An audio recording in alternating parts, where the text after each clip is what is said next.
There is a frequency that belongs to you, not one you have to find, not one you have to earn, not one that was given to you by anyone or anything outside of yourself. It was there before you had language for it. It was there before anyone told you who you were. It was running beneath every experience you have ever had, beneath every story you were handed about your own power, beneath every moment you doubted yourself, beneath every time you looked at your life and wondered why it felt like something was missing, something suppressed it. And tonight, we are going to look at what that something was. We are going to go beneath the surface explanation you have been given about your own energy, your own frequency, your own capacity to move through reality as a force rather than a passenger. We are going to peel back the layer that most people never reach because they stop at the surface, accept the surface, and build their entire understanding of themselves on top of it without ever asking what is underneath. But there is a layer beneath that. There always is. And what you find beneath the surface of what you have been told about your own frequency will not just change the way you understand yourself. It will change the way reality responds to you, because reality does not respond to what you think. It does not respond to what you hope. It does not respond to what you intend. It responds to what you are broadcasting from the deepest layer of your energetic field. And if that deepest layer has been carrying something that was never yours, something installed without your awareness, something that has been running quietly beneath every decision you have made and every outcome you have experienced, then the life you have been living has been shaped by a frequency that does not belong to you. That ends tonight. Not because of motivation, not because of inspiration, because of recognition, because the moment you see what is beneath the surface loses its power to define you, and what was hidden beneath it becomes available to you for the first time. Let me show you what is underneath. You have been taught to understand your energy in a particular way. The surface version of this teaching goes something like this. You have energy. That energy fluctuates based on how you feel, and when your energy is high, you are capable of more, and when your energy is low, you are capable of less.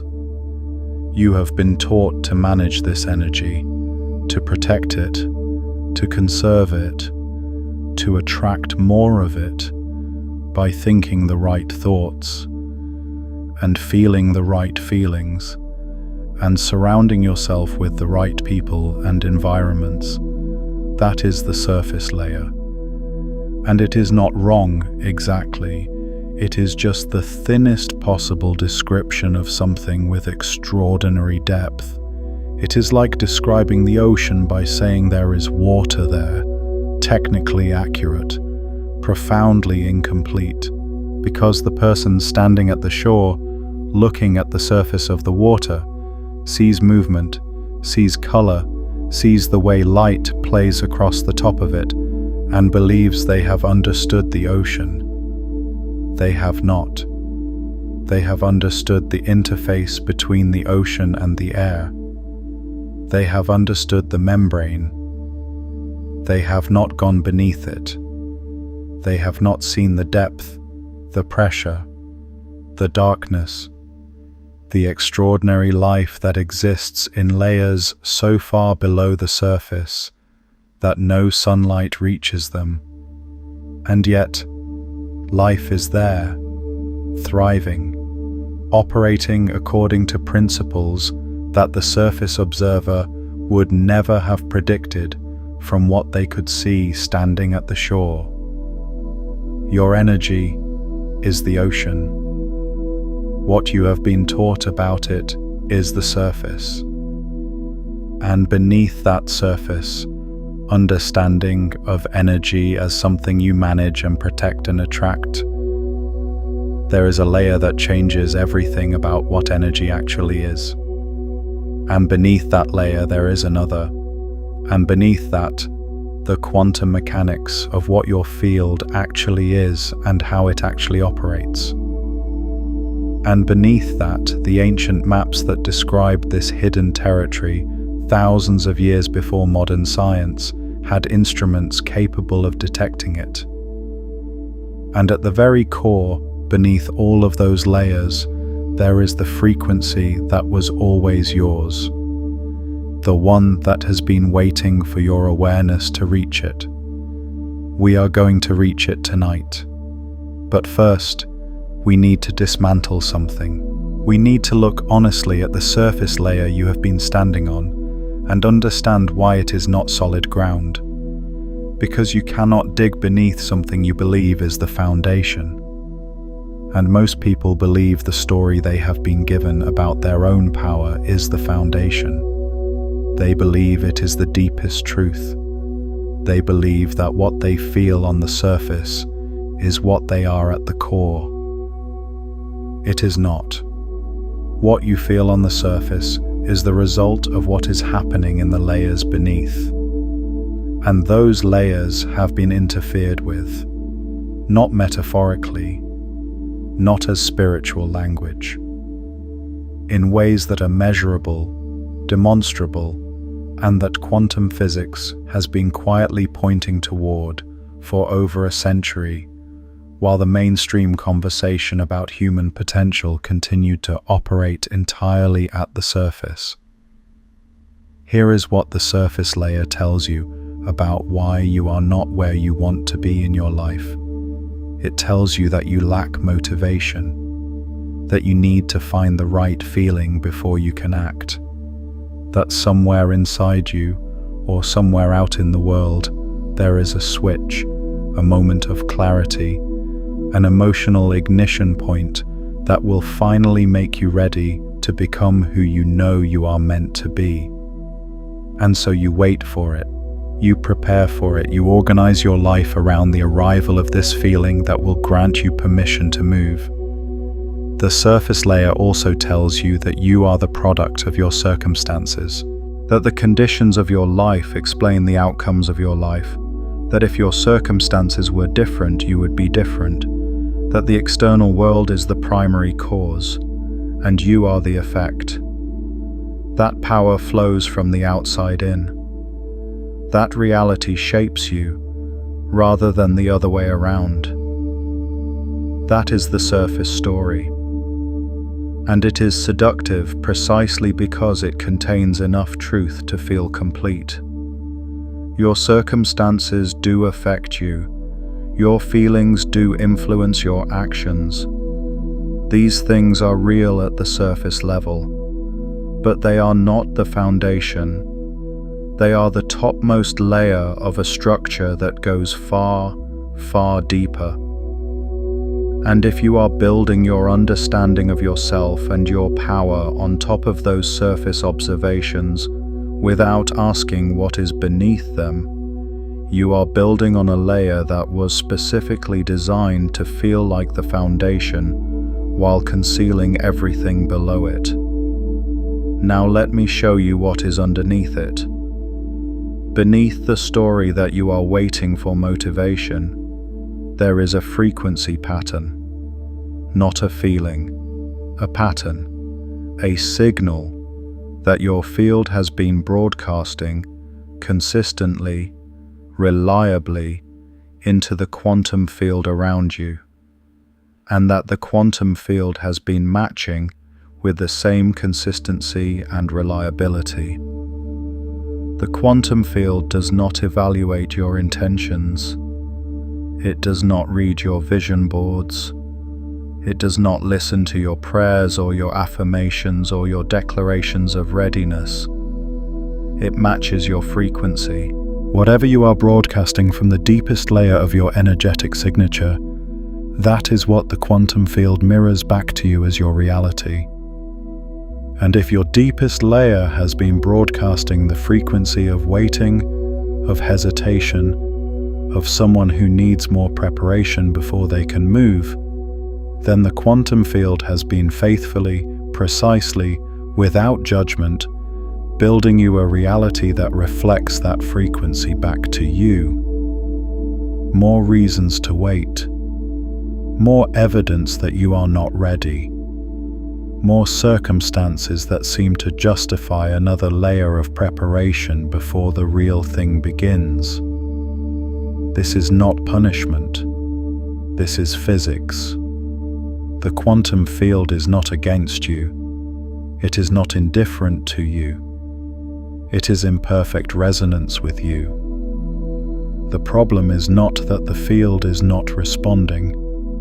The problem is that it has been responding to a frequency that was installed in your field without your conscious awareness or your permission. A frequency that is not yours. A frequency that was placed there by something that had an interest in keeping you at the surface. And that is the layer beneath the layer. That is where we need to go next.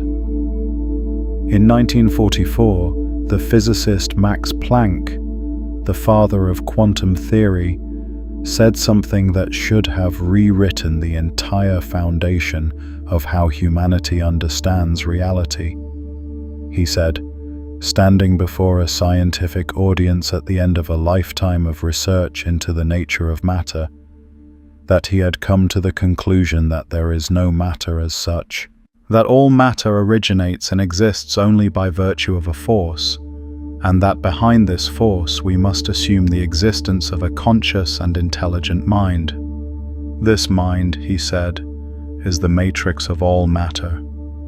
The father of quantum theory, at the end of his life, telling the scientific world that matter does not exist as we think it does, that beneath the surface of what we call solid, fixed, physical reality, there is a field of consciousness that is the actual origin of everything we see. This did not become the dominant paradigm. It became a footnote. And that is not an accident. That is the suppression. That is the moment when a discovery that should have changed everything about how humanity understands its own nature and its own power was quietly set aside in favor of a model of reality that kept human beings at the surface. A model that said the physical world is primary and consciousness is secondary. A model that said, you are a product of your matter, not the other way around. A model that said your brain produces your mind, your genes determine your capacity, your circumstances define your possibilities. That model has been the dominant framework for over a century, and it is the surface layer that has been suppressing your frequency. Because if Planck was right, and the evidence of quantum mechanics has been building toward exactly what he described for over 100 years, then you are not a physical being having occasional spiritual experiences. You are a conscious field having a physical experience. You are not inside reality, you are a generator of it. And your frequency, the signal you broadcast from the deepest layer of your energetic field, is not a response to your circumstances. It is a cause of them. Think about what that actually means. It means the entire framework you have been operating inside of, the one that told you to wait for better circumstances before you could expect better outcomes, the one that told you to change your situation before you could change your experience, the one that positioned you as a receiver of reality rather than a creator of it, was built on a model of physics that the father of physics himself had already overturned. You have been living inside an outdated map, not because you were foolish, because the updated map was never distributed, because the layer beneath the surface was never shown to you, because the dominant framework had reasons to remain dominant, and those reasons had nothing to do with its accuracy. But there is a layer beneath that, because knowing this intellectually does not shift the frequency. Understanding it as a concept does not dissolve what was installed in your field. You can know that you are a conscious field, generating reality, and still wake up every morning broadcasting the frequency of someone who is waiting, because the installation happened at a layer deeper than your conscious mind. And the dissolution has to happen at the same depth. Let us go there now. The quantum physicist David Bohm, who worked with Einstein and spent decades studying the hidden structure of reality, described what he called the implicate order. The idea that beneath the surface of what we observe, beneath the explicate order of visible, measurable, seemingly solid reality, there is an enfolded dimension where everything that appears to be separate is actually connected, where what seems to be a fixed particle in a fixed location is actually a temporary expression of a much deeper pattern of energy that contains within it all the possibilities of what that particle could be.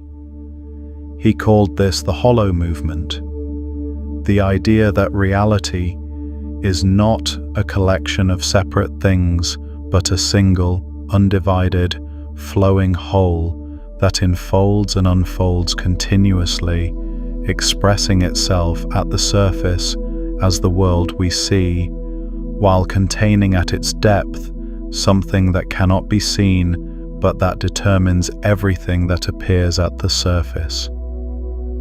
Bohm was not speaking poetically.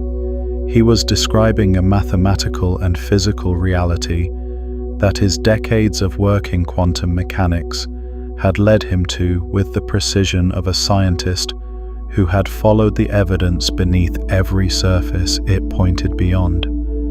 He was saying that the world you see is the outermost expression of a depth that the world you see does not reveal.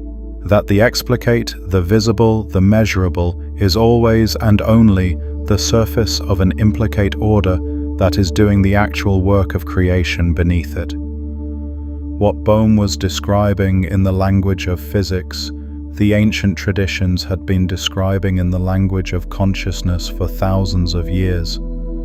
The Vedic tradition called it Brahman, the undivided, infinite field of pure consciousness that underlies all of manifest reality. Everything you see, everything you experience, everything you call your life, is Brahman expressing itself at the surface.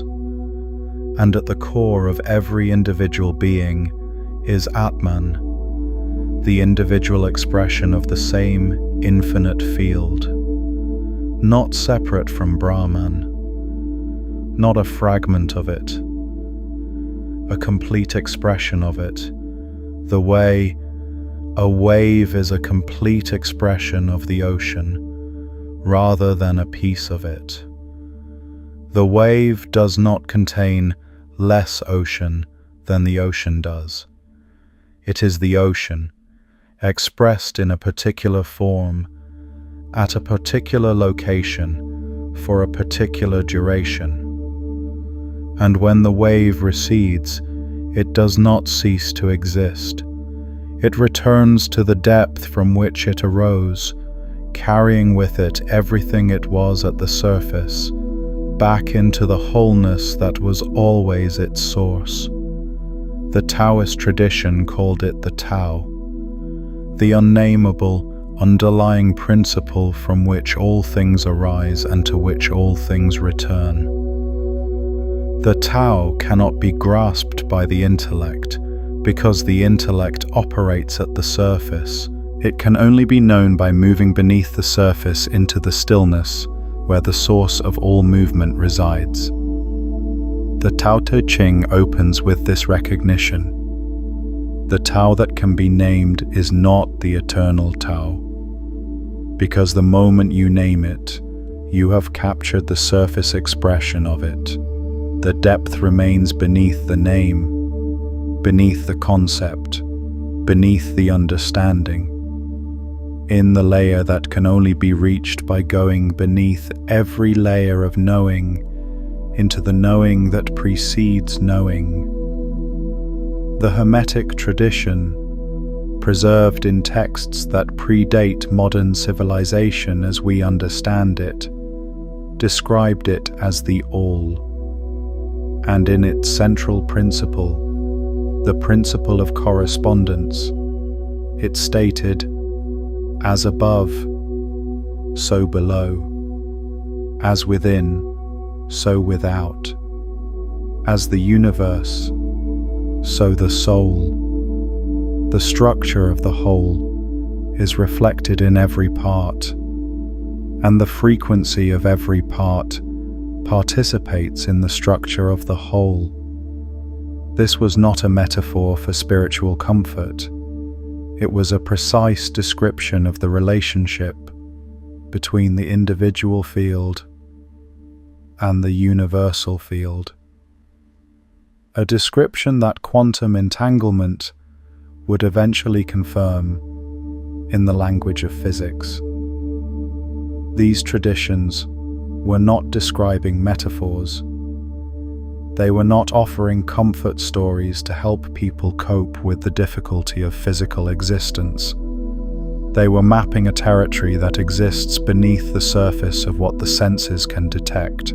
They were describing the implicate order in the language available to them before quantum mechanics gave us a different vocabulary for the same hidden reality. And they were doing so with a precision and consistency that, when you look at it from beneath the surface of the cultural differences between them, reveals a single coherent map of the same hidden territory, drawn by different hands in different centuries in different parts of the world, all pointing to the same depth. That convergence is not coincidence. It is the signature of a truth that exists at a layer deep enough to be found by any awareness willing to go beneath the surface to reach it. And here is what every one of these traditions understood: that the dominant model of reality has spent a century trying to erase from your awareness. Your frequency is not determined by your circumstances. Your circumstances are determined by your frequency.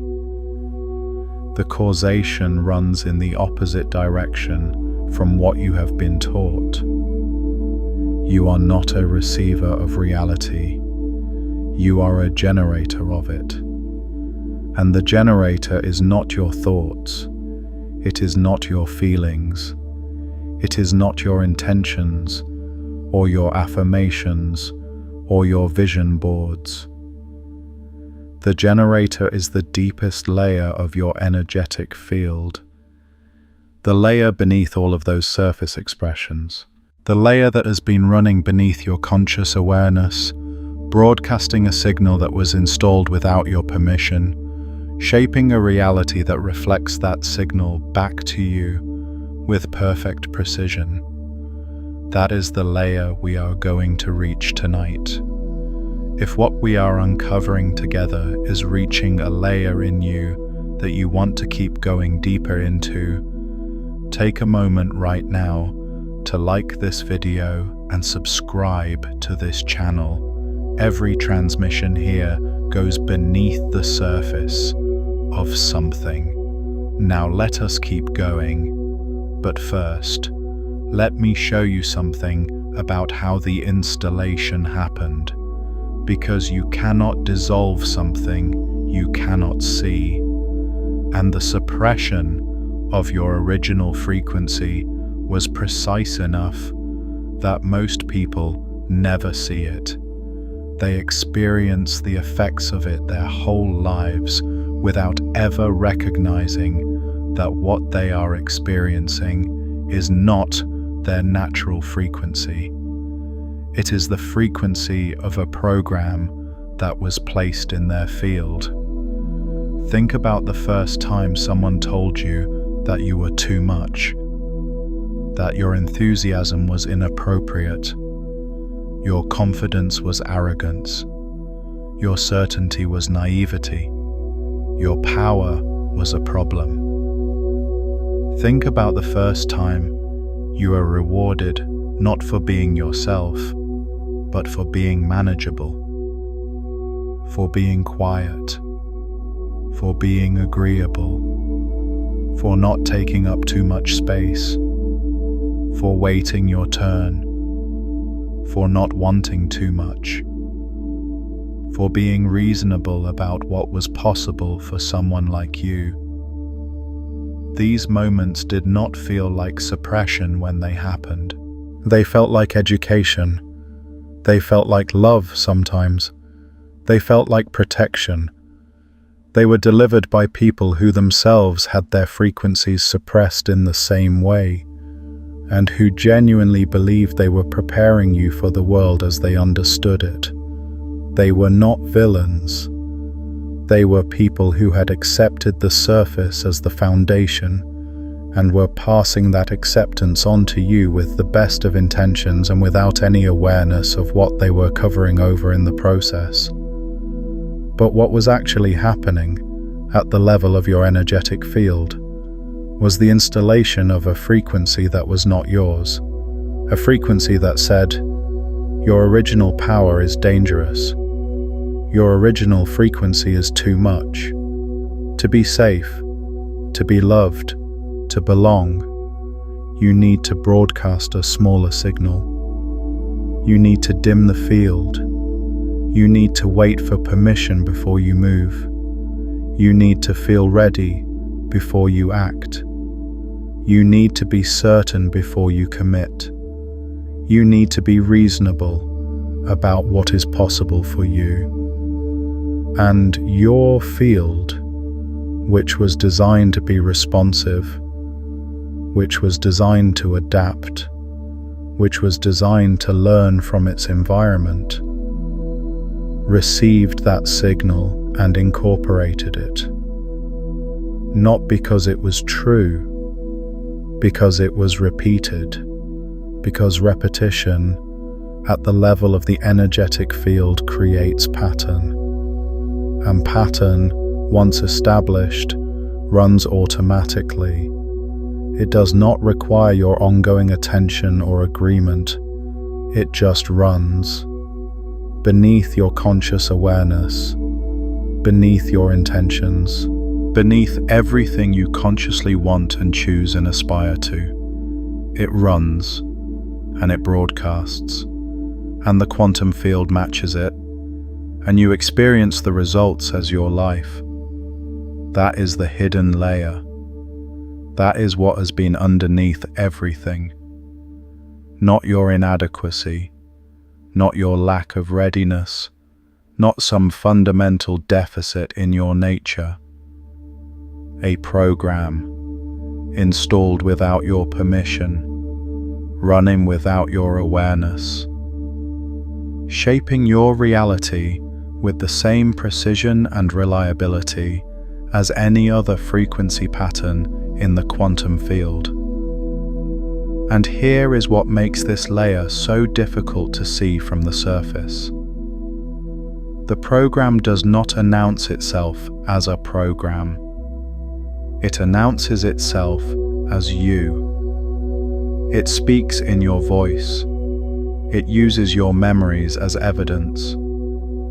It points to your history as proof. It says, "Look at all the times you tried and it did not work. Look at all the evidence that you are not ready. Look at how reasonable it is to wait a little longer, to prepare a little more, to be a little more certain before you commit."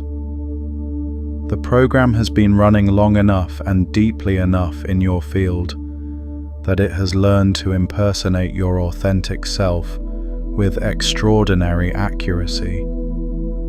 But there is a difference between the program and your authentic self, and the difference is not subtle once you know where to look for it. The program always argues for limitation. Always. Without exception.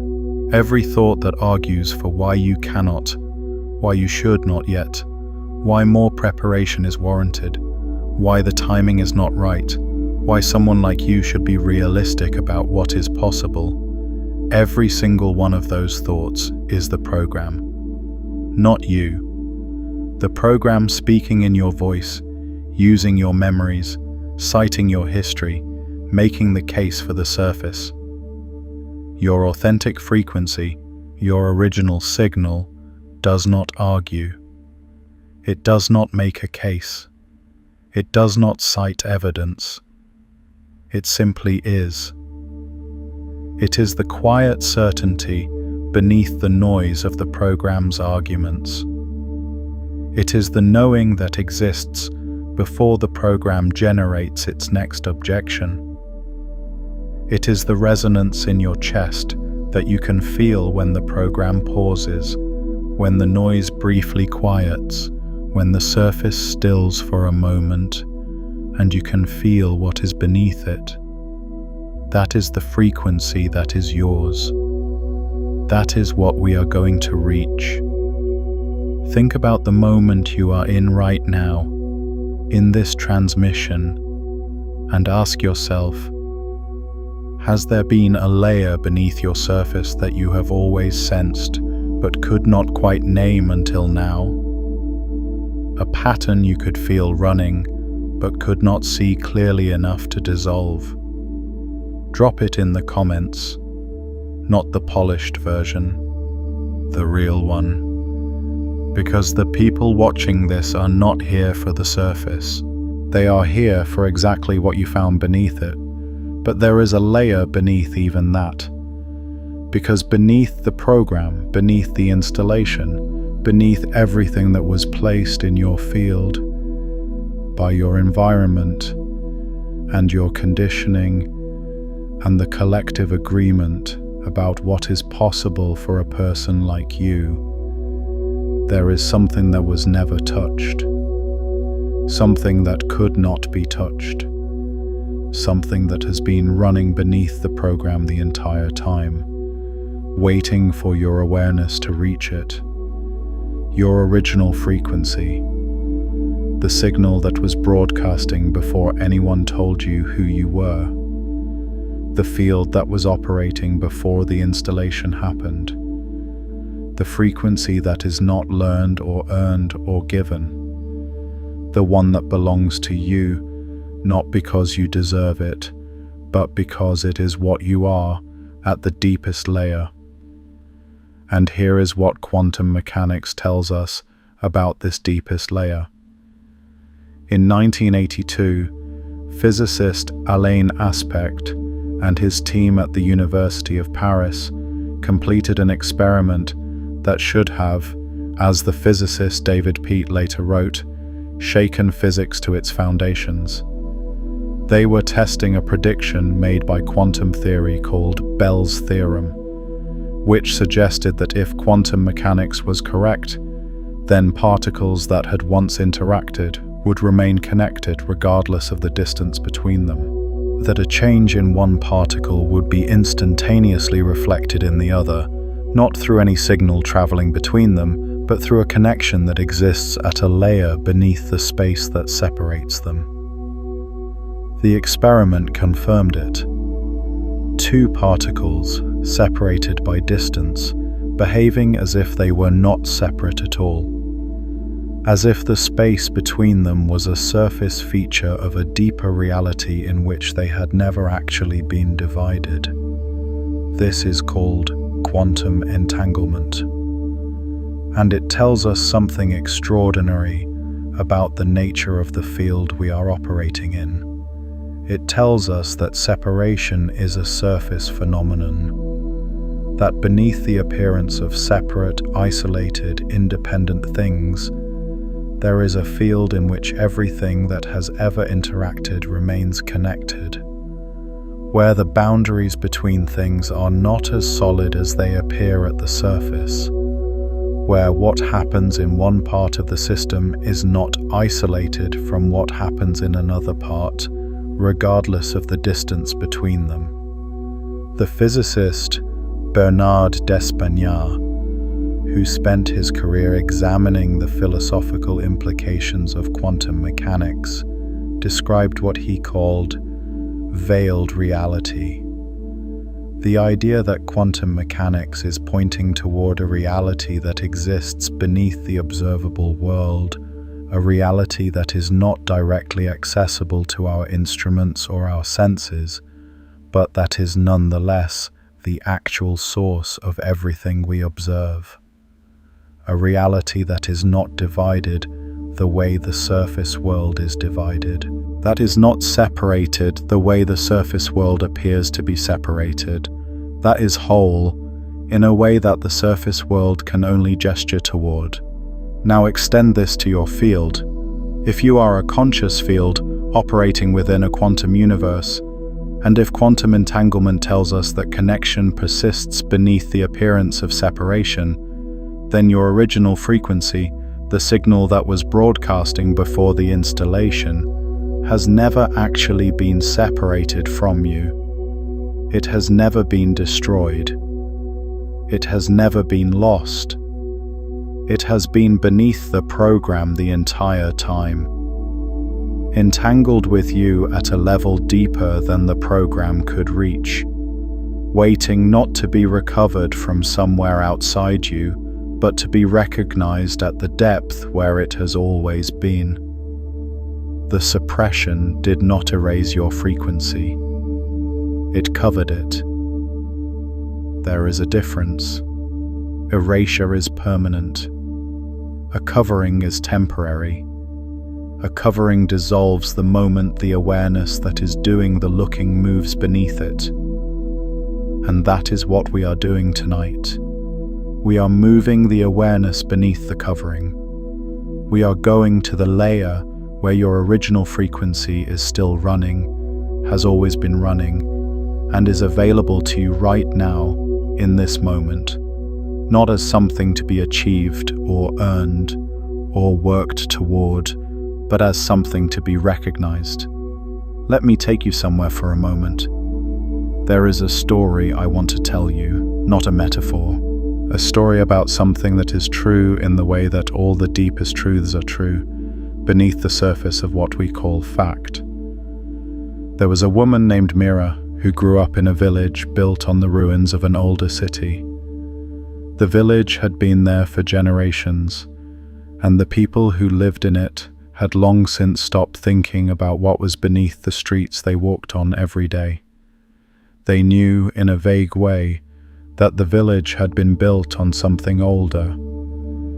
But the older thing was beneath them, and they were up here, living their lives, and there was no reason to go down.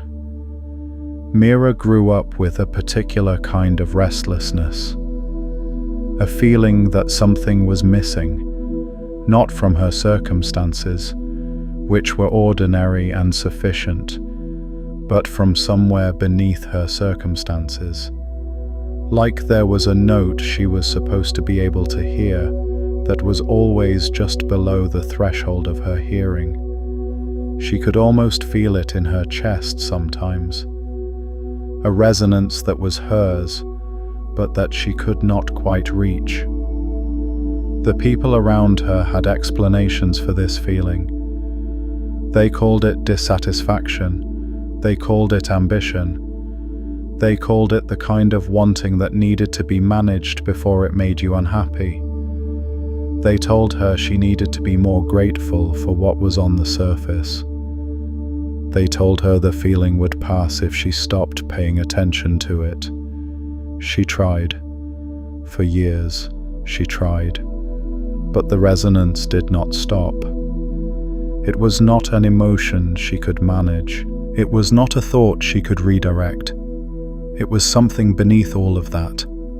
Something running at a depth she could not reach by managing her surface. And the harder she tried to quiet it by focusing on the surface, the more insistently it made itself felt. Not loudly, not dramatically, just persistently.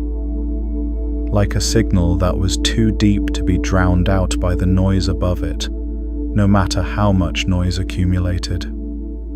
One day, during a season of heavy rain, the ground in the center of the village opened.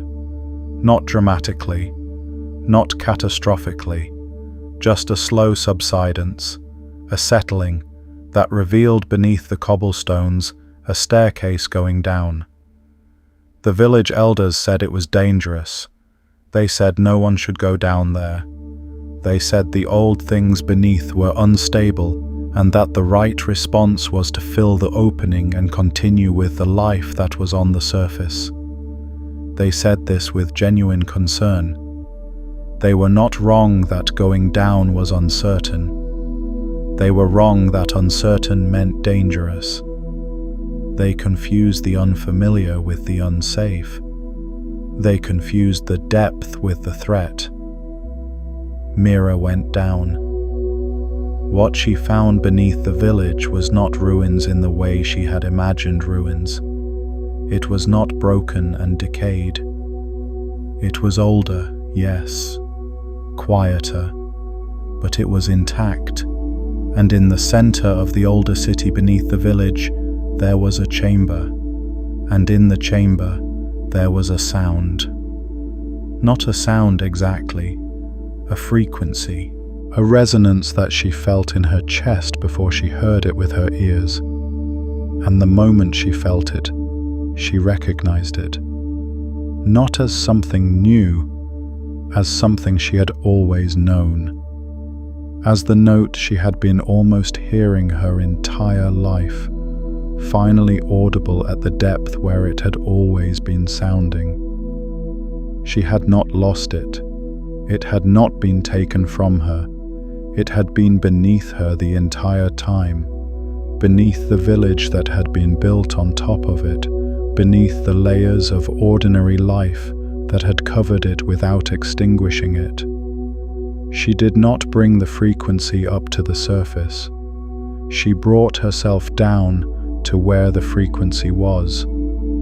And everything about the surface changed from that moment forward.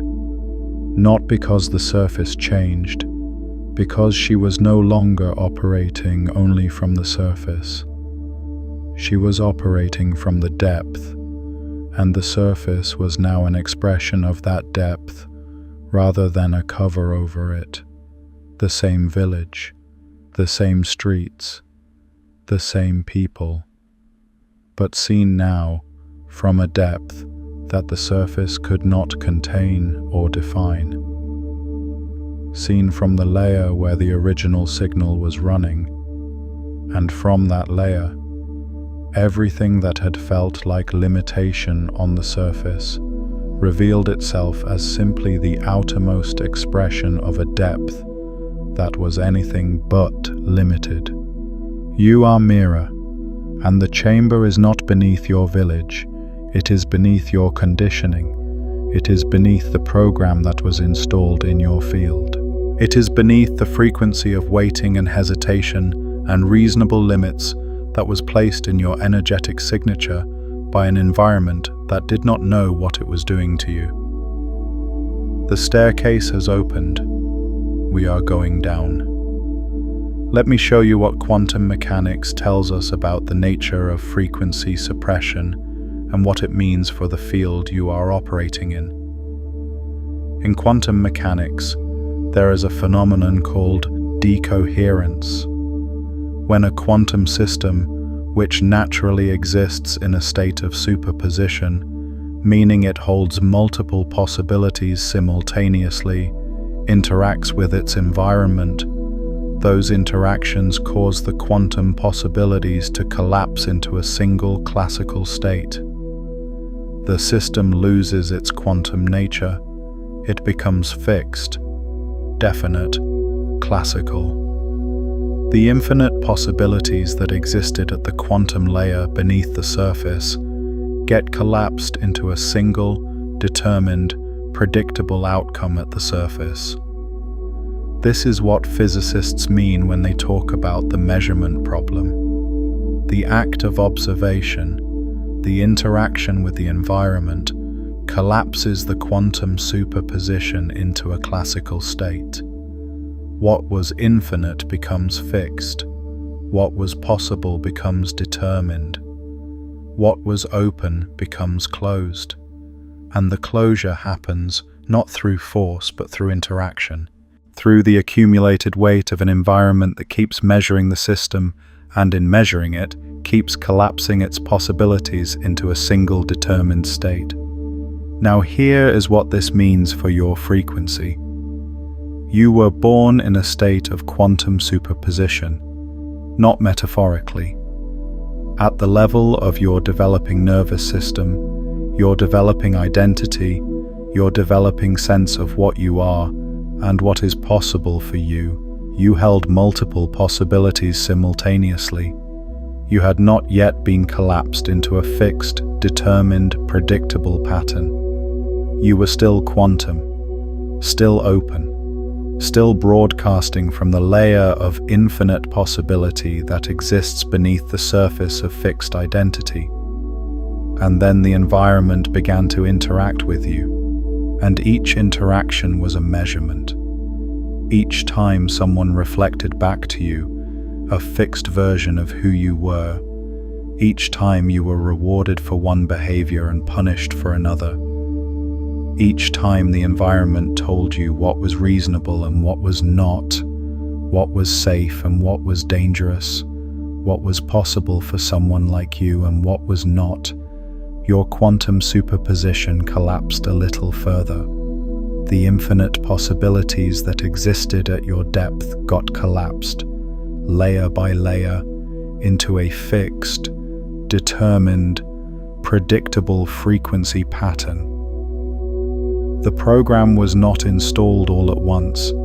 It was built through repeated measurement, through the accumulated weight of an environment that kept collapsing your quantum nature into a classical state, until the fixed pattern became so familiar, so automatic, so deeply embedded in your field that you stopped experiencing it as a pattern at all. You started experiencing it as yourself.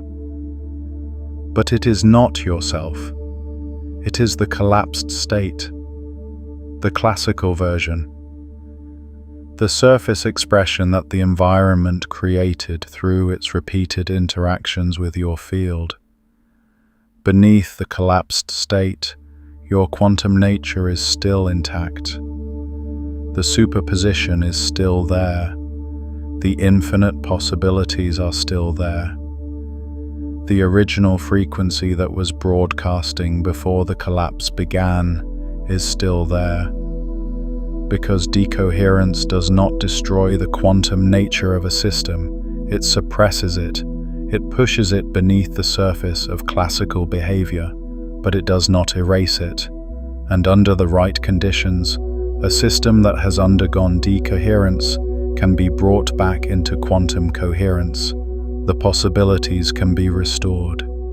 The fixed, determined pattern can be dissolved back into the open field of what is possible. Those right conditions are not complicated. They are not distant. They are available to you right now. They require one thing: awareness at the depth where the suppression happened. Not surface awareness, not intellectual understanding, not the kind of knowing that stays in the mind and never reaches the field. Awareness at the layer where the installation occurred. Awareness that goes beneath the program and touches the original frequency that was always beneath it. That is what we are building toward. That is the depth we are reaching for. And we are almost there. But first, let me show you one more layer. Because there is something beneath the quantum mechanics that makes this even more precise. Something that the ancient traditions understood, and that modern science is only beginning to find language for. The Hermetic principle of vibration states that nothing rests, everything moves, everything vibrates, and that the differences between different manifestations of matter, mind, and spirit result largely from varying rates of vibration.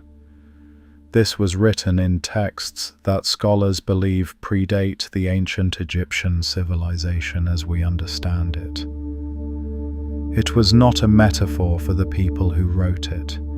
It was a precise description of the structure of reality, a description that required no instruments to arrive at, because the instruments used to arrive at it were not external. They were the trained awareness of individuals who had learned to move their consciousness beneath the surface of ordinary perception and observe what was operating at the layers below. The principle goes further. It states that the rate of vibration can be changed, that a trained consciousness can deliberately alter the frequency at which it operates. Not through force, not through effort, through resonance. By bringing the awareness into contact with a higher frequency, the lower frequency is not suppressed or fought. It is simply no longer the dominant signal. The higher frequency, once recognized and inhabited, becomes the new baseline. The old frequency does not disappear through confrontation. It dissolves through replacement, through the introduction of a signal that is more fundamental, more original, more deeply yours than the installed pattern that had been running in its place. The ancient Egyptians called this process of frequency restoration the return to Ma'at. Ma'at was not just a goddess of truth and justice. She was the principle of cosmic order, the original frequency of the universe before distortion. And the spiritual practice of the Egyptian tradition was, at its core, a practice of returning the individual frequency to alignment with Ma'at, of dissolving the distortions that had been placed in the field and recovering the original signal. The weighing of the heart in the Hall of Judgment, the most famous image from the Egyptian Book of the Dead, was not a metaphor for moral evaluation after death. It was a description of the moment when the individual frequency was measured against the original frequency of the universe, when what had been installed was held up against what had always been true, and the heart that had been returned to its original frequency, the heart that had been cleared of the distortions of the installed program, was the heart that weighed the same as the feather of Ma'at, light, unencumbered, resonant with the original signal. The Vedic tradition called it the removal of avidya, which is usually translated as ignorance, but which is more precisely understood as the veil of not seeing, the veil that covers the original nature of the self and makes it appear as if the conditioned, limited, programmed version of the self is the real self. The practice was not to create something new, it was to remove the veil, to dissolve the covering, to allow what was always there to become visible. The Sanskrit term for this removal was viveka, discernment, the capacity to distinguish between what is real and what is superimposed, between the original frequency and the installed program, between Atman and the accumulated layers of conditioning that had been mistaken for Atman. The Sufi tradition described it as the polishing of the mirror of the heart. The idea that the heart, in its original nature, is a perfect reflector of divine reality, but it becomes covered with the dust of conditioning, of attachment, of the stories told about what we are and what is possible for us. And the spiritual practice is the polishing, the removal of the dust, not the creation of a new mirror, but the restoration of the original one. Rumi, the great Sufi poet, wrote about this in terms that sound, when you strip away the cultural framing, almost identical to what Bohm described as the relationship between the implicate and explicate orders. The mirror beneath the dust, the original frequency beneath the installed program, the depth beneath the surface, that the surface was always, only, an expression of. Every tradition that has gone beneath the surface of human experience has found the same thing. Not a new frequency to be created, an original frequency to be recovered. Not a power to be earned, a power to be recognized. Not a self to be built, a self to be unveiled. This is not belief. This is the convergence of every wisdom tradition that has ever gone deep enough to find what is beneath the surface of conditioned human identity. And that convergence across centuries and cultures and languages and cosmologies is itself a signal. It is the signal of a truth that exists at a layer deep enough to be found by any awareness willing to go beneath the surface to reach it. And it is pointing with remarkable consistency at the same hidden layer that quantum mechanics has been pointing at from its own direction for over a century. The veil between these two lines of inquiry is thinner than it appears. Beneath both of them, the same depth is waiting. Now let me show you what reclaiming this frequency actually does to reality. This is not a philosophical question, it is a practical one. And the answer is not vague or mystical. It is precise. Because frequency is precise. The quantum field is precise. The way reality responds to frequency is precise. When you are broadcasting from the installed frequency, the collapse frequency, the program that was placed in your field without your permission, the quantum field matches that signal with equal precision.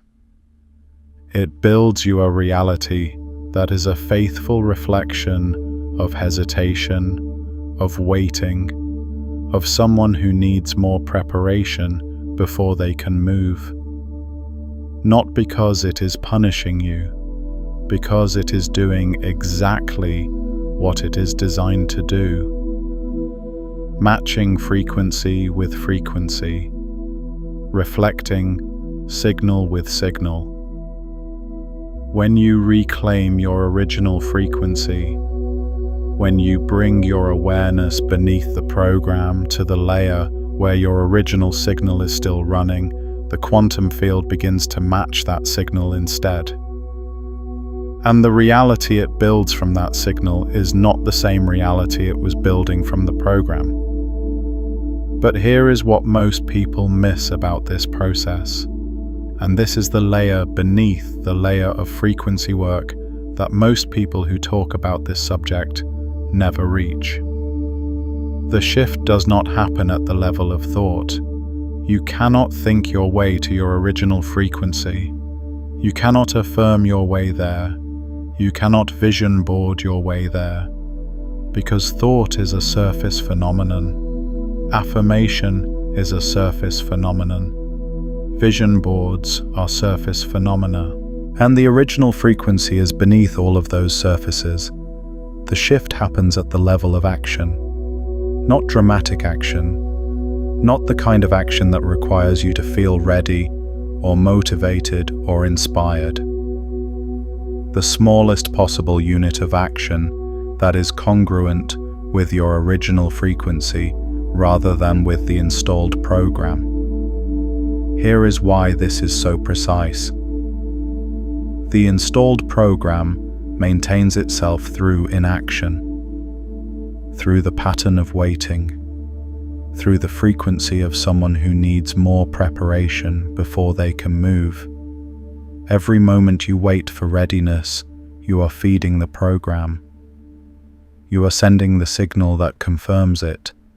You are giving the quantum field a clearer, stronger version of the frequency it has been matching. The moment you act, even the smallest possible action, even one sentence, even one step, even one decision, carried through without waiting for the feeling to authorize it, you send a different signal. You interrupt the pattern. You introduce a frequency that does not match the program. And the quantum field, which is always matching your current signal rather than your historical signal, begins to orient toward the new frequency. This is not a one-time shift. It is a practice. It is the practice of repeatedly, consistently, without drama or announcement, or the need for emotional authorization, acting from the layer of your original frequency rather than from the layer of the installed program. And what this does to reality is not subtle. It is not gradual in the way that most people mean when they say gradual. It is a fundamental reorientation of the signal you are broadcasting into the quantum field. And as that signal changes, the field that matches it changes, and the reality that emerges from that matching changes. Not because you thought differently, because you moved differently, because you stopped waiting for the program to give you permission and started acting from the frequency that was always beneath the program. Let me give you something precise. There is a practice I want to walk you through right now, not tomorrow, not when you feel ready, now. Because the practice of waiting for the right moment to begin the practice of not waiting is the most elegant trap the installed program has ever constructed. Here is what we are going to do. Close your eyes if you are able. If you are not, soften your gaze and let your awareness move inward. Bring to mind the thing you have been waiting to do. Not the big version of it, the smallest possible unit of it, the one sentence, the one step, the one decision, the one moment of movement that you have been deferring until you feel ready. Now, before you think about whether you are ready, before you evaluate whether the timing is right, before the program generates its next reasonable argument for why a little more preparation is warranted, I want you to notice something. Beneath the thought about whether you are ready, there is a frequency. You can feel it if you go beneath the thought. It is not loud. It does not announce itself. It does not compete with the program's arguments. It is simply there, beneath all of that, like a note that has been sounding continuously beneath the noise of the surface. That is your original frequency. That is the signal that was broadcasting before anyone told you who you were. That is the field that exists beneath the program. That is what quantum mechanics tells us is still there, beneath the decoherence, intact, available, waiting not for your readiness, but for your recognition. Feel it for a moment, not with your mind, with your chest, with the part of you that has always known there was more beneath the surface. Let your awareness rest there, at that depth, where the original signal is still running. Now, from that depth, not from the surface where the program lives, from the depth where your original frequency is, ask yourself, what is the smallest possible action that is congruent with this frequency? Not the impressive action, not the action that would make the program feel justified in all the preparation it required. The smallest possible action, the one that is almost laughably small, the one that the program will want to dismiss as insufficient. That is the action. That is the one you are going to take today, not tomorrow, not when you feel more ready, today, because the program's most powerful tool is the tomorrow that never arrives. And your original frequency does not live in tomorrow. It lives in the now that is always available beneath the surface of the moment you are in. When you take that action, you will not feel dramatic. You will not feel a surge of inspiration or a sudden clarity about your purpose. You may feel nothing. You may feel slightly foolish. You may feel like it is too small to matter. That is not a sign that you are on the wrong path. That is the feeling of moving from the installed frequency to the original one. It is the feeling of the transition, the bridge between what the program has made familiar and what your original frequency is calling you toward. And the bridge is uncomfortable, not because you are doing something wrong, but because you are doing something new. Your system will register the unfamiliarity and generate resistance. That resistance is not a stop sign. It is information. It is telling you that you are at the edge of the installed pattern, that you are approaching the layer beneath it, that you are close to the frequency that the program has been suppressing. Move through it anyway, not with force, not with the kind of willpower that exhausts itself and collapses, with the quiet, steady, almost unremarkable consistency of someone who has recognized what is beneath the surface and is no longer willing to be defined by the surface. Because here is what happens when you move through the resistance. The quantum field registers a new signal, not a dramatic new signal, a small, clear, consistent signal that is different from the one it has been matching. And the field begins to orient toward the new signal. It begins to build experiences, encounters, circumstances, opportunities that are congruent with the new frequency rather than with the old one. Not all at once, not dramatically, in the same quiet, consistent way that your action was quiet and consistent. Layer by layer, the reality that was built by the installed frequency begins to dissolve. And layer by layer, a reality that reflects your original frequency begins to emerge. This is not magic. This is not wishful thinking. This is the precise mechanics of how a conscious field operating in a quantum universe shifts the reality it generates by shifting the frequency it broadcasts.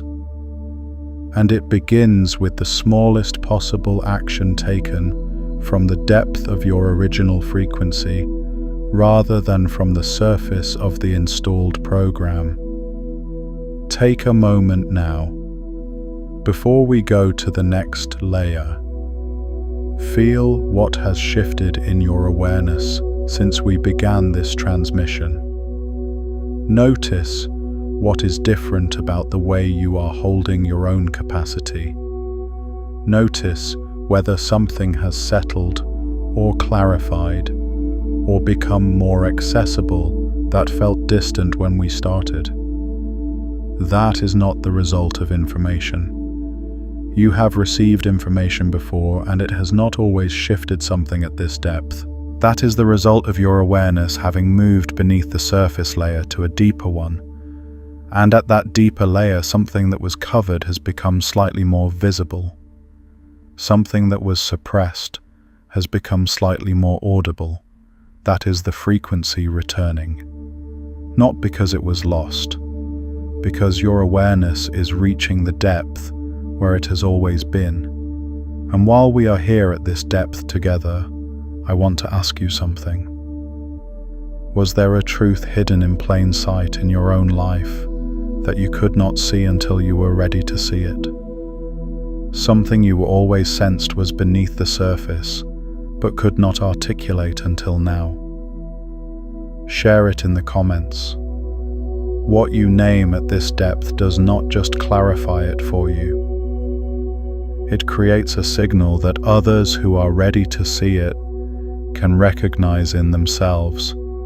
Now let me show you the deepest layer, the one beneath all of the others, the one that changes not just how you understand your frequency, but how you understand the nature of what you are. In the 1970s and 1980s, a series of experiments were conducted that collectively pointed towards something that the mainstream scientific community has never fully integrated into its model of reality. These experiments, building on the work of Aspect and others, suggested that the quantum field is not a backdrop against which consciousness operates. It is not a stage on which the drama of conscious experience plays out. It is, in some fundamental and still not fully understood way, responsive to consciousness, shaped by it, organized by it. The physicist John Wheeler, who worked with Niels Bohr and coined the term black hole, spent the latter part of his career developing what he called the participatory universe. The idea that the universe is not a machine running independently of the observers within it. That observers, conscious observers, participate in the creation of the reality they observe. That the act of observation is not passive, it is generative. It reaches back through time and across space, and participates in the determination of what becomes real. Wheeler described what he called the delayed choice experiment, an experiment in which the decision about how to observe a quantum system, made after the system has already traveled through the apparatus, appears to retroactively determine the behavior of the system at the point of its origin, as if the future observation reaches back in time and shapes the past event. As if the observer's choice, made in the present, participates in the creation of what already happened. This is not science fiction. This is an experiment that has been conducted and confirmed. And what it points toward, at the layer beneath the surface of what we call the arrow of time, is a universe in which consciousness is not a late arrival in a pre-existing physical world. It is a participant in the creation of that world, including the parts of that world that appear from the surface to already be fixed. Wheeler said, paraphrasing, "It is not only that the observer is necessary to bring the universe into being, but that the universe is a self-excited circuit in which the observer is created by the universe, and the universe is created by the observer." This is not mysticism. This is one of the most rigorous physicists of the 20th century, at the end of a lifetime of work at the frontier of quantum mechanics, describing a universe in which consciousness is not a passenger, but a participant. in which the frequency you broadcast is not a response to reality, but a contribution to it. And if that is true, then the suppression of your original frequency is not just a personal limitation. It is a limitation on your participation in the creation of reality itself. The ancient traditions understood this. The Vedic concept of Brahman was not just a description of the underlying field of consciousness. It was a recognition that the individual consciousness, Atman, participates in the creation of the manifest world through the quality of its awareness. The Hermetic principle of mentalism, the first and foundational principle of the Hermetic tradition, states, "The all is mind, the universe is mental," not as a poetic statement, as a description of the generative relationship between consciousness and reality. A description that, when held against Wheeler's participatory universe, reveals itself not as ancient superstition, but as a precise map of the same hidden territory that modern physics has been rediscovering from the outside in. The mystics of every tradition who went deep enough beneath the surface found the same layer, the layer where the individual frequency is not separate from the field it is broadcasting into, where the signal and the field are not two different things, but two expressions of the same underlying reality, where your frequency is not something you send out into a universe that is separate from you. It is something you are, and the universe is the field that is continuous with you, shaped by you, participating with you in the ongoing creation of what becomes real. This is the deepest layer. This is what was hidden beneath everything else. You are not a being inside reality. You are a being through whom reality is expressing and creating itself. Your frequency is not a tool you use to attract things from a universe that is separate from you. It is the creative force of the universe itself, operating through your particular configuration of consciousness. And when that frequency has been suppressed, when the installed program has been broadcasting in place of your original signal, it is not just your personal life that is affected. It is the specific, unrepeatable, irreplaceable contribution that your particular frequency was meant to make to the ongoing creation of reality. There is no one else with your frequency. There never has been. There never will be. The universe, in the participatory model that Wheeler described, and that quantum mechanics has been building toward, needs your frequency.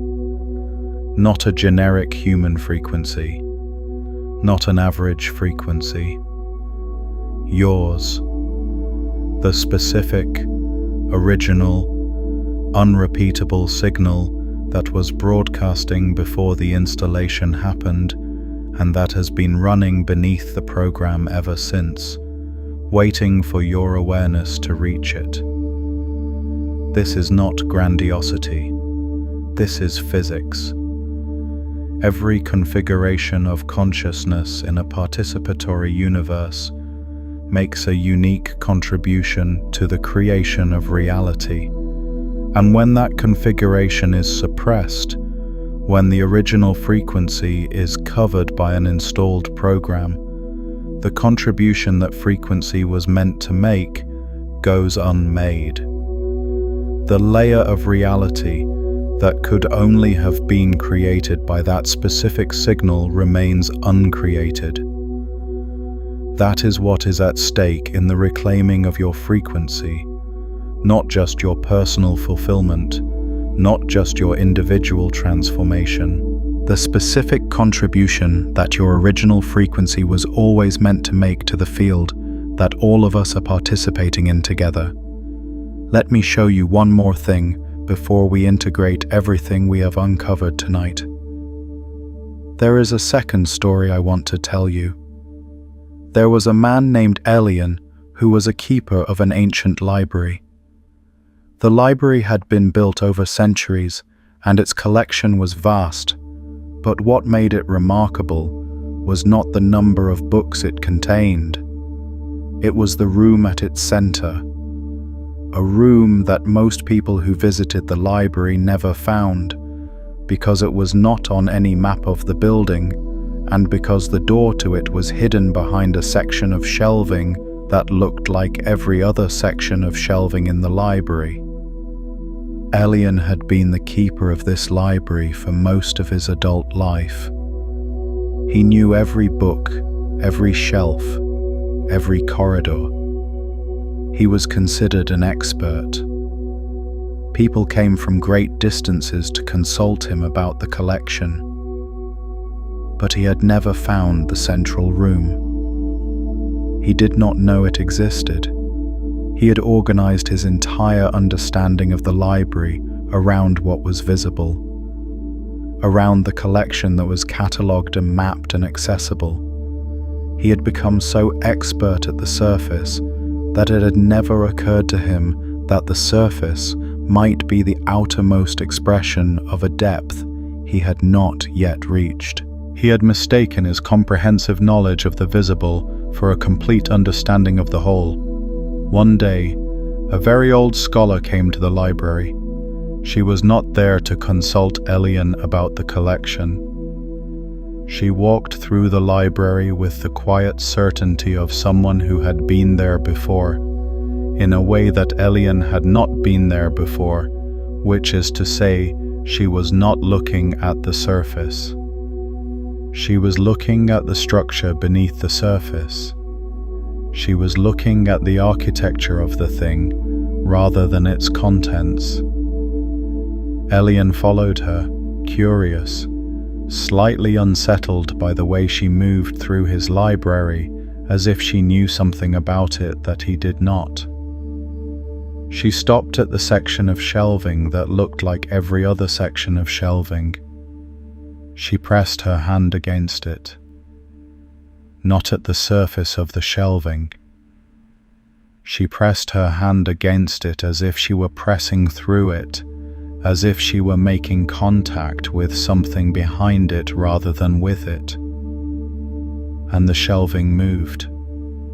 Behind it was the door. Behind the door was the room.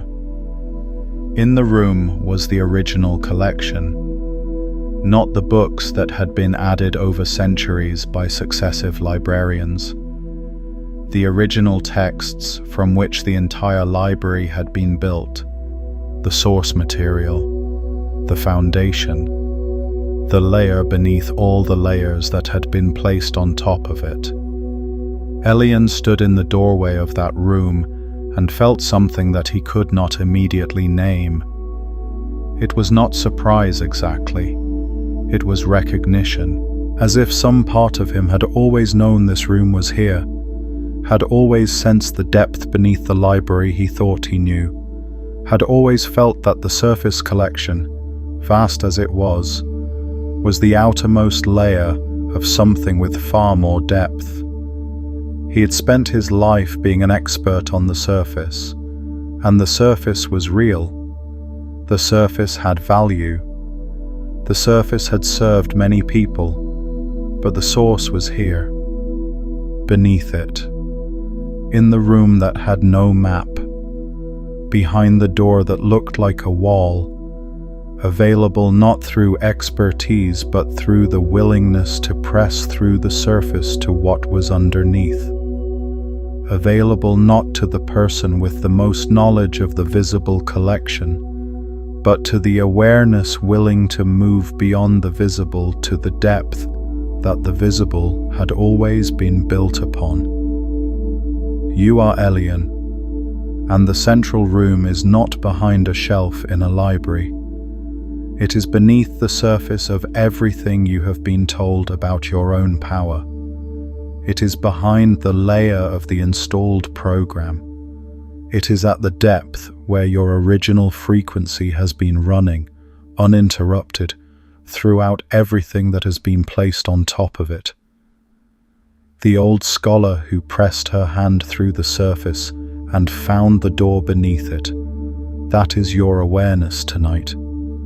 That is what we have been doing together in this transmission, pressing through the surface, moving beneath the layer, finding the door that has always been there, behind the part of yourself that looked like a wall. The room is open now.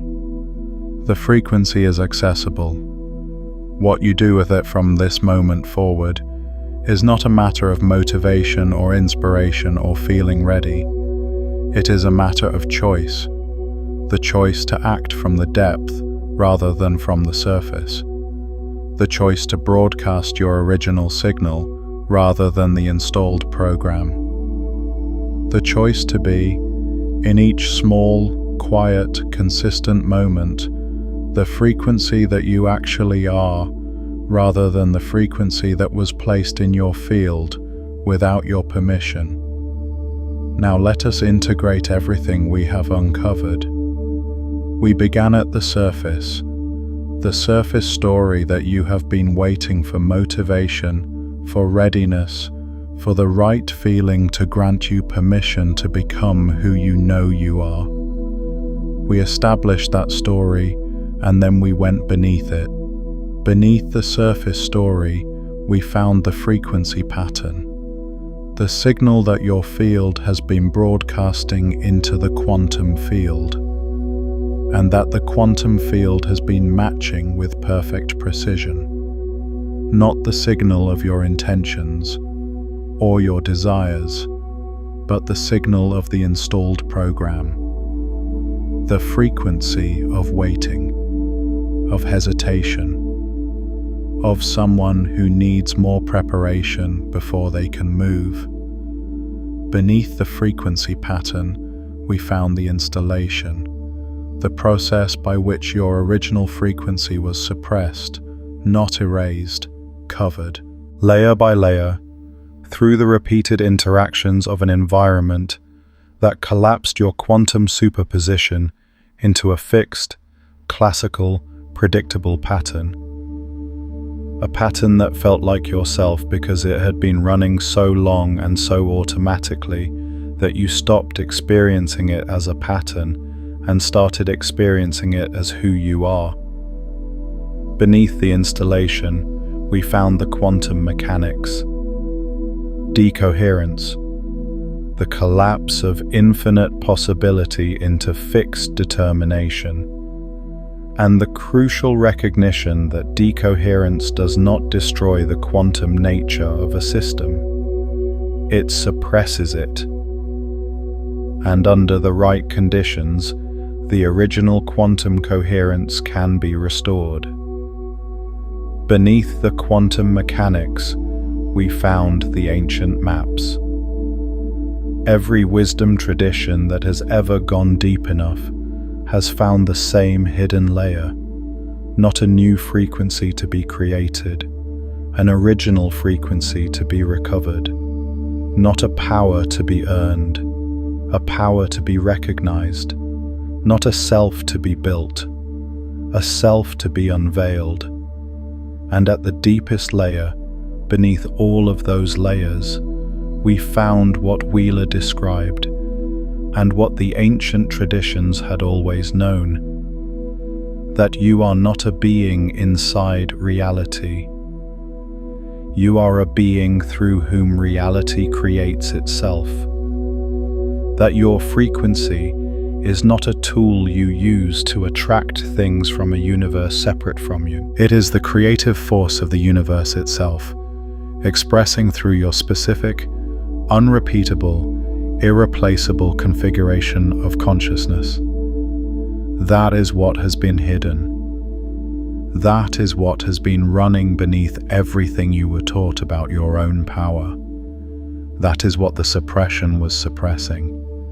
not just your personal fulfillment, your participation in the ongoing creation of reality itself.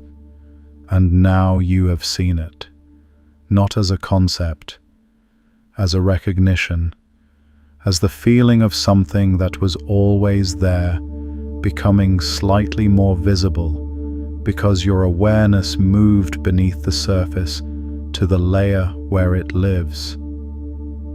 What happens next is simple, not easy. Simple. You take the smallest possible action that is congruent with your original frequency. Today, not tomorrow, not when you feel ready, today. Because the program's most powerful tool is the tomorrow that never arrives, and your original frequency does not live in tomorrow. It lives in the depth of the present moment, which is the only place your awareness can actually reach. You take that action without waiting for the feeling to authorize it. You move through the resistance that will arise, recognizing it not as a sign that you are on the wrong path, but as information that you are at the edge of the installed pattern, that you are approaching the layer beneath it. And you repeat, not because it worked dramatically, not because you felt inspired, because you did it yesterday, and yesterday becomes evidence. And evidence is the currency of identity shift. And identity shift is the mechanism through which the frequency of your field changes at the depth where reality is actually created. Tomorrow you will do it again, and the day after, and the day after that. Not with announcements or grand commitments or vision boards. With the quiet, consistent, almost unremarkable repetition of someone who has recognized what is beneath the surface and is no longer willing to be defined by the surface. And as you do, the quantum field will begin to match a different signal. Not dramatically, layer by layer, the way reality was always built. From the depth outward, from the frequency that is broadcasting at the deepest layer of your field, up through all the layers, until it expresses at the surface as the life that reflects your original frequency rather than the installed program. This is not belief. This is not wishful thinking. This is the precise mechanics of how a conscious field operating in a participatory quantum universe shifts the reality it is generating by reclaiming the frequency that was always at its core. You are not a surface dweller anymore.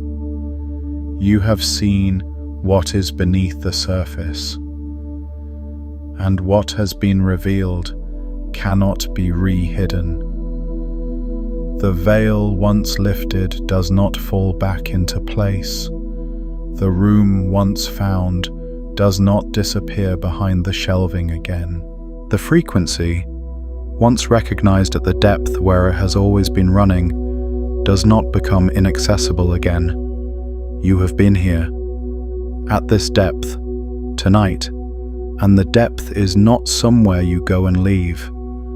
It is the layer beneath every moment you will ever experience, beneath every thought, beneath every feeling, beneath every circumstance, beneath every story about what is possible for you.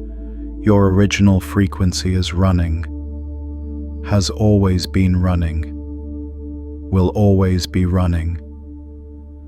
All that was ever required was an awareness willing to go beneath the surface to find it. That awareness is yours. It has always been yours, and now you know how to use it. If there is someone in your life who has been sensing there is more beneath the surface of their own power, but has not yet found the language for it, share this transmission with them. When you give someone access to a layer they could feel but could not reach alone, the veil lifts for both of you. Two fields, recognizing the same depth together, do not just understand it twice. They strengthen each other's ability to stay there. And if this is a transmission you want to return to, the early morning hours or the quiet just before sleep are when the surface noise is lowest and the deeper layers are most accessible. Come back then. Let it reach further each time. Before you leave this transmission, I want to ask you something. Drop into the comments the one word that describes what you found when your awareness reached the deepest layer tonight. Not what you think you should have found, what you actually felt when we reached the depth together. One word. Whatever came up for you at that layer, share it. Because this community is not a collection of surface dwellers comparing notes about the surface. It is a gathering of people who have chosen to go beneath it. And what you found at the depth is worth naming, worth offering, worth sharing with others who are ready to go there. And if this transmission reached a layer in you that you want to go back to, that you want to return to and deepen, then stay with this channel, because every transmission goes beneath the surface of something. Every video is another layer lifted, another veil dissolved, another depth revealed that was hidden beneath the layer we explored the time before. The quantum field is not a destination, it is a direction. Deeper, always deeper, always another layer beneath the one you just reached. And the further you go, the more of your original frequency you recover. And the more of your original frequency you recover, the more reality responds to who you actually are, rather than to what was installed in your field without your permission. You are no longer someone who waits at the surface for permission to move.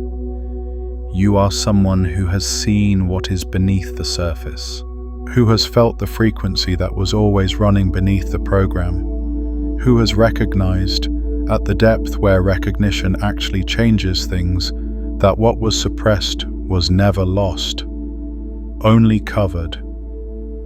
And the covering is dissolving, layer by layer, as it was always going to, the moment your awareness was ready to go beneath it.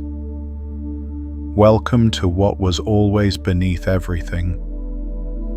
The veil is thinner than you think, and now you can see through it.